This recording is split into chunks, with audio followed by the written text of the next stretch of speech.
tous et bienvenue dans cette nouvelle vidéo. Alors je suis très contente de vous retrouver aujourd'hui pour la partie 2 de ce récap mode spécial Fashion Week. Donc si vous n'avez pas vu la première partie sur la Fashion Week de New York et de Londres, je vous invite à aller la voir. Mais maintenant on va parler de la Fashion Week de Milan et de Paris. Let's go! Commençons tout de suite par la Fashion Week de Milan qui s'est ouverte avec le défilé We Are Made in Italy.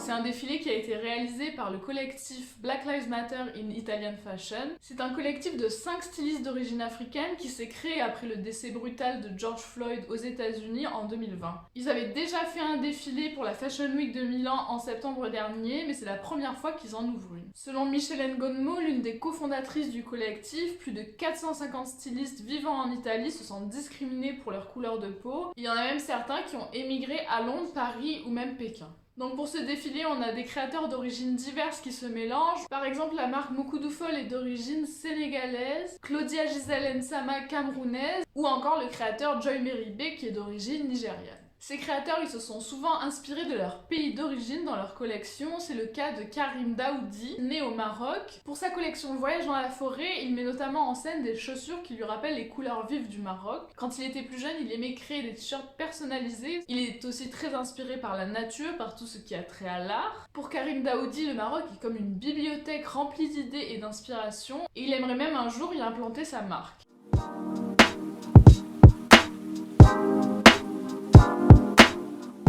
Roberto Cavalli, c'est une marque qui s'inscrit dans une certaine excentricité italienne, un peu dans la lignée de Gianni Versace dans les années 1990. Si je vous en parle aujourd'hui, c'est parce que cette nouvelle collection s'inscrit un peu dans une idée de renouveau et de reconstruction de la marque, parce qu'elle a été rachetée par un nouveau groupe en 2019.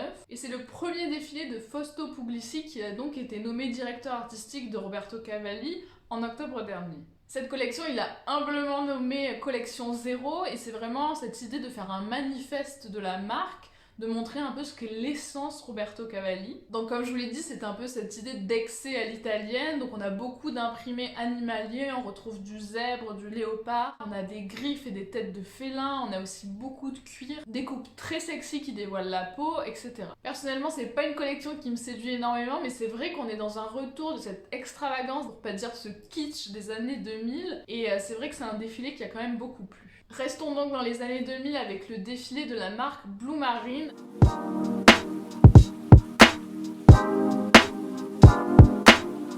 C'est une marque dont on n'entend pas forcément parler, qui a été créée en 1977 et qui a connu son apogée dans les années 90, mais depuis qui a un peu eu du mal à rester tendance, disons. Et depuis 2019, c'est Nicola Brogana qui est à la tête de la direction artistique. On a beaucoup entendu parler de cette collection, notamment parce qu'elle a pas mal percé sur TikTok. Et c'est vrai que les plus jeunes générations, elles sont très enthousiastes quant au retour de la tendance Y2K. Donc à travers ces visuels, on voit clairement l'inspiration des années 2000, des icônes et des pop stars de l'époque, comme Britney Spears ou encore Paris Hilton. Comme dirait le créateur, My Blue Marine is more dirty, bitchy, sexier. On retrouve donc avec plus ou moins de nostalgie le retour du papillon qui se décline sous toutes les formes. On le retrouve sur des ceintures, des chokers, des stilettos. Et je suis vraiment désolée de vous le dire, mais on a un retour inévitable de la taille basse, associé très souvent à des hauts courts, donc qui dévoilent le nombril à la Britney Spears, de la fourrure rose, de la fourrure bleue, des strass, et même des lunettes transparentes et colorées à la Anastasia. Maintenant, je vais vous parler du défilé qui était très attendu, c'est celui de Fendi.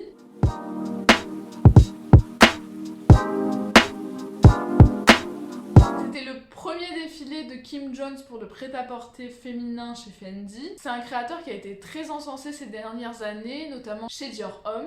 Donc pour sa collection prêt-à-porter, Kim Jones il a utilisé un décor assez similaire par rapport à son défilé haute couture. C'était une espèce de labyrinthe dans lequel se perdaient les mannequins. Et pour cette collection, il s'est notamment inspiré de la garde-robe de la famille Fendi, notamment des 5 filles d'Adèle Casagrande, qui est la fondatrice de la marque. On retrouve ainsi des chemisiers en soie, des rayures banquiers, des manches-cloches, des total look en laine, mais surtout de la fourrure qui est un peu la marque de fabrique de Fendi. Personnellement, un peu comme pour la haute couture, je trouve que c'est une collection qui manque un peu d'âme. On a beaucoup de pièces qui sont commerciales, mais on a quand même quelques pièces fortes comme ce manteau à franges absolument somptueux. On retrouve aussi un clin d'œil à Karl Lagerfeld qui a été directeur artistique de la maison pendant plus de 50 ans. Il a donc ressorti son monogramme créé en 1980 qu'on appelle Carligraphie. On le retrouve dans la doublure d'un manteau, sur des collants ou encore sur cette robe chemise. On peut aussi lui reconnaître une volonté d'insuffler un vent un peu plus jeunes à la marque, avec des top coups ou encore des jeux de transparence. Alors maintenant je vais vous parler du défilé Moschino.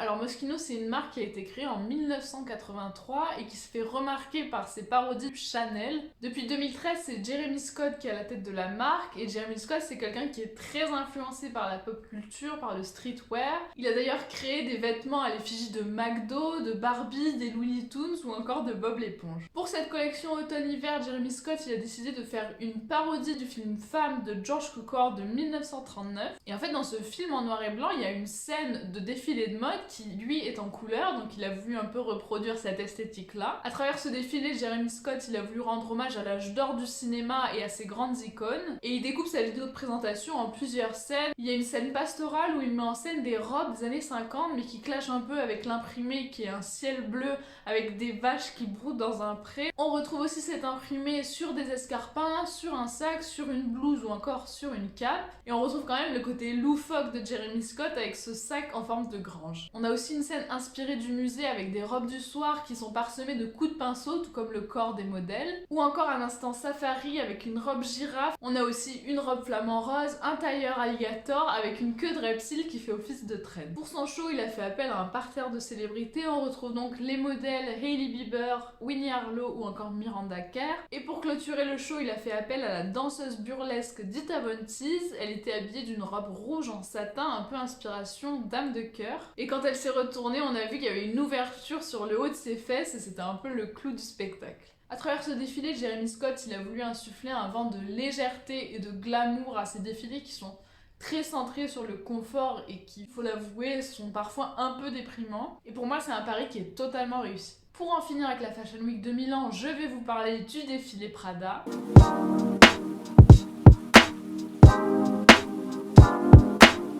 Donc la maison Prada c'est un peu particulier parce qu'il y a deux directeurs artistiques à sa tête. Il y a d'abord Miuccia Prada qui est à la tête de la marque depuis plus de 40 ans et Raf Simons est venu la rejoindre en février 2020. Pour Miuccia Prada, c'est une collection qui met en avant l'idée de classique mais dans le sens intemporel du terme, mais tout de même avec une touche de subversion. Et c'est quelque chose qu'on retrouve dans l'utilisation du nylon, qui est une matière qui est indissociable de la marque Prada. Dans les années 1980, Miuccia Prada, elle a notamment créé un sac à dos en matière nylon à l'heure où les sacs étaient plutôt bourgeois et structuré. On a une collection très riche et contrastée avec un style rétro-futuriste qu'on peut retrouver dans ces catsuits style Art Nouveau. On a aussi un contraste entre minimalisme et excentricité ou entre sportswear et élégance, notamment avec ses manteaux en fausse fourrure.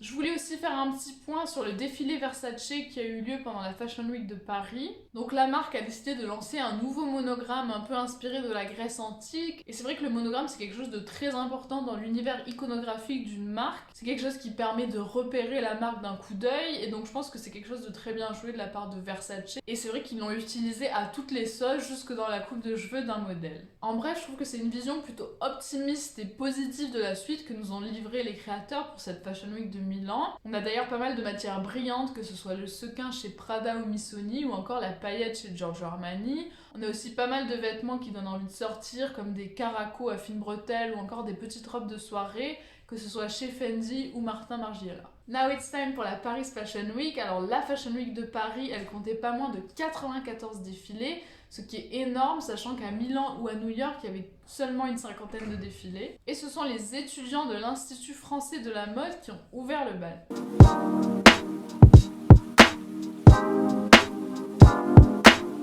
Donc c'est non seulement une toute première que des étudiants ouvrent une Fashion Week parisienne, mais en plus c'est leur tout premier défilé, et ils ont vraiment relevé le défi avec brio. Ils étaient 48 étudiants à avoir présenté leur collection selon leur spécialité, donc il y avait prêt-à-porter femmes, hommes, ou encore spécialisation dans la maille. Donc bien sûr je vais pas pouvoir parler de chacun d'entre eux, mais je vous invite vraiment à aller voir leur travail que je mettrai en barre d'infos. Pour commencer, on a Clément Picot qui s'est spécialisé dans le prêt-à-porter femmes.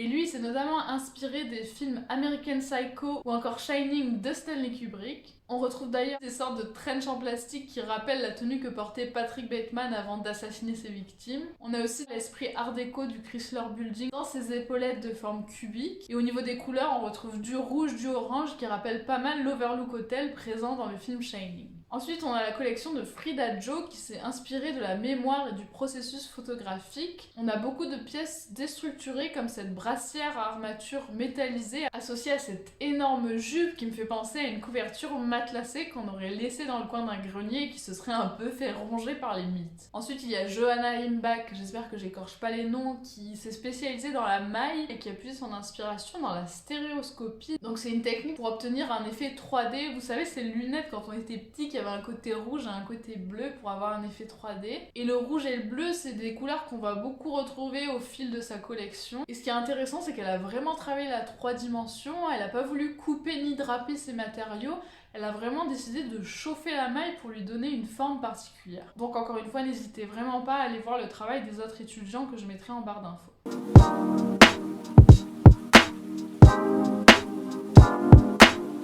Ensuite, je voulais vous parler de la vidéo de présentation de Tebe Magugu qui est un créateur sud-africain et c'est vraiment une vidéo sublime que je vous invite vraiment à aller voir en entier. Pour contextualiser un peu, Tebe Magugu c'est un créateur sud-africain qui a remporté le prix LVMH en 2019. Dans chacune de ses collections, il aime beaucoup mettre en avant les femmes et les hommes de son pays natal. Et pour cette collection-là, il s'est notamment beaucoup inspiré de la spiritualité africaine. Pour ça, il a inspiré pas mal de guérisseurs et de gens qui font appel à ses guides spirituels, mais c'est pas pour autant qu'il oppose spiritualité à modernité, et c'est ce mélange très intéressant qu'on retrouve dans sa collection. Dans cette vidéo, Tebe Magugu a mis en scène une sorte de romance à la Shakespeare sous fond de guérilla, et c'est pas mal inspiré des films Western Spaghetti ou encore du slasher Lady Snowblood. Et ce qui est marquant, c'est que la vidéo met en scène pas mal de femmes ultra badass avec des machettes et tout. Bon, c'est une vidéo qui est un peu sanglante, mais il y a vraiment un esprit un peu à la Kill Bill. Pour les vêtements, comme je le disais, il a vraiment voulu associer ce côté spirituel à ce côté plus moderne. Ça se retrouve notamment à travers des capes, des grands chapeaux, ces magnifiques robes blanches à franges, ou encore ces mocassins pointus portés par les pasteurs locaux.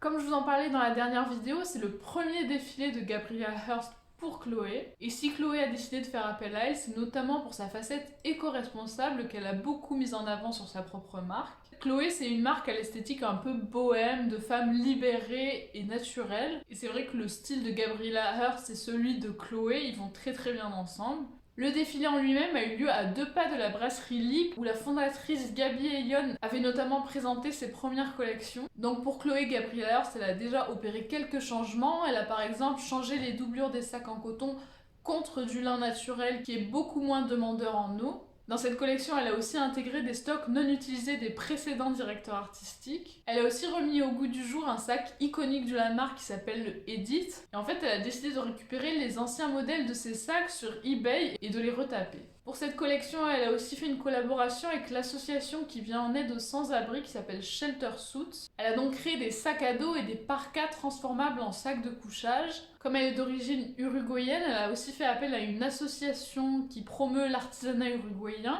Et on peut retrouver ses inspirations tout au long du défilé avec ses ponchos, ses robes longues ou encore ses sacs en bandoulière. Donc je trouve vraiment que c'est une collection très réussie qui s'inscrit vraiment dans l'ADN de la marque. Et en plus, selon le PDG de Chloé, l'empreinte environnementale de la marque a diminué de 400% en un an.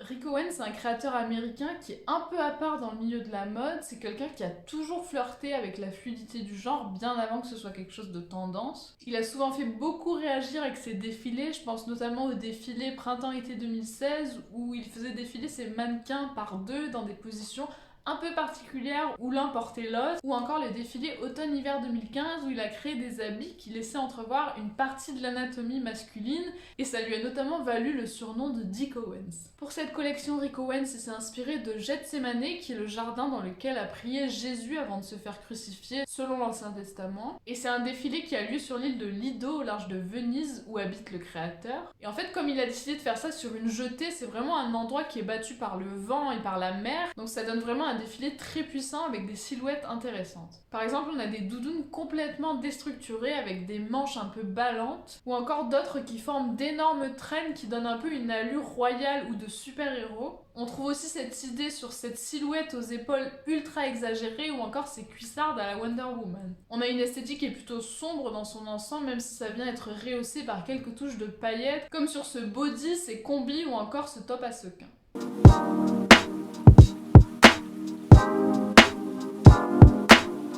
Nicola Lecourt-Mention, c'est une créatrice de 27 ans qui a donc donné son nom à la marque, et elle s'est inspirée du film pour ados culte des années 1990, Clueless. Donc c'est un film qui est très connu pour ses tenues colorées et assez avant-gardistes pour l'époque. Dans la collection, on retrouve ainsi des ensembles de vestes et mini-jupes en tartan. Et c'est une créatrice qui joue beaucoup avec la lingerie et comme je le disais, elle se replonge pas mal dans la mode des années 2000 où on voyait notamment les strings qui dépassaient des pantalons et donc c'est ça qu'elle a voulu mettre en avant à travers cette robe par exemple. Et sa vidéo de présentation, elle est très dynamique parce qu'elle reprend un peu les codes du clip vidéo avec un esprit assez nightclub. D'ailleurs dans le clip, on retrouve la chanteuse Christine and the Queens en costume noir ainsi que la créatrice elle-même qui se met en scène. Dans la même idée, on a aussi la marque Lanvin qui a rendu hommage aux années 2000 à travers un clip. Donc on voit les modèles danser au son de Rich Girl de Gwen Stefani qui est donc sorti en 2004. On a d'ailleurs une apparition de la rappeuse Eve qui reprend son couplet pour l'occasion. Et en fait, depuis l'arrivée du dernier directeur artistique Bruno Cialelli, c'est un peu une refonte aussi de la marque, un peu comme Roberto Cavalli,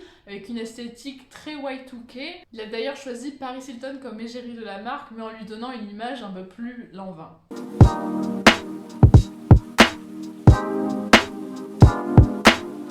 Ensuite, je voulais vous parler de la marque franco-belge Esther Manas, c'est la toute première fois qu'ils participent à la Fashion Week de Paris. Alors derrière cette marque, il y a un couple, donc Esther Manas et Balthazar Delepierre, qui ont tous les deux 27 ans. Et en fait, les origines de la marque remontent à 2017, c'est Esther Manas qui explique que lorsqu'elle a vu une table Ikea extensible qui s'étend en fonction du nombre de convives que l'on a à table, elle s'est dit mais pourquoi la même chose n'existe pas version vêtements. Donc c'est comme ça que leur première collection Big Again a vu le jour en 2018, avec l'idée d'un même vêtement de taille unique qui irait du 34 à la taille 50. Donc tout ça se serait rendu possible grâce à des techniques particulières, des jeux de boutons, de cordons que l'on resserre à certains endroits. Pour cette collection automne-hiver, on a le droit à beaucoup de basiques comme un trench, une chemise blanche ou encore des robes de soirée noires. C'est une collection qui s'inscrit bien dans l'ADN de la marque, qui a une vision durable de la mode, donc c'est-à-dire que c'est des vêtements qui sont intemporels, qui pourront être portés pendant des années et des années sans jamais se démoder. Et aussi, si vous prenez des kilos ou que vous en perdez, le vêtement vous ira toujours. Ce qui est aussi à noter pour ce défilé, c'est que la marque a fait appel à un casting extrêmement varié, que ce soit en termes de morphologie, en termes de couleur de peau ou en termes d'âge.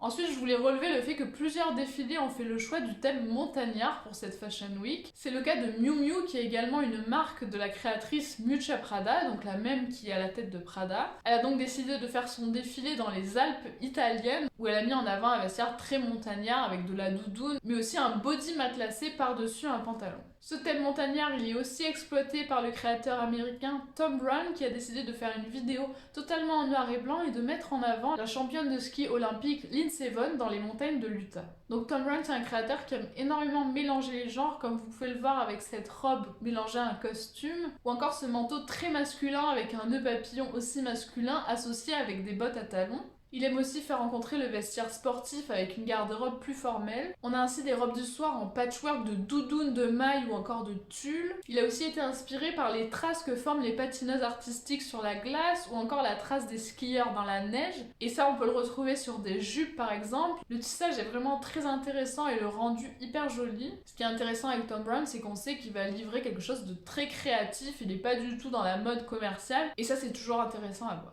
Je vous assure, j'ai vraiment dû me faire violence pour me limiter à 7 défilés pour cette Fashion Week de Paris. J'aurais vraiment beaucoup aimé vous parler de la collection d'Ottolinger qui était une de mes préférées, ou encore d'Acne Studio, de Courrèges, de Nina Ricci, ou d'autres marques qui ont fait vraiment des défilés marquants comme Louis Vuitton et son style rétro-futuriste. Je pense aussi à Balmain et son défilé entre les Airbus dans un énorme entrepôt de Air France, mais bon, il fallait faire un choix. En bref, vous l'aurez compris, j'ai énormément apprécié cette Fashion Week de Paris, j'avais énormément partagé de contenu sur mon Instagram pendant cette période-là, et je continue à en partager aujourd'hui, donc si ça vous intéresse, n'hésitez pas à me suivre. Merci beaucoup d'avoir suivi cette vidéo, n'hésitez pas à mettre un pouce en l'air si ça vous a plu, et à vous abonner si c'est pas déjà fait, et je vous dis à la prochaine, ciao!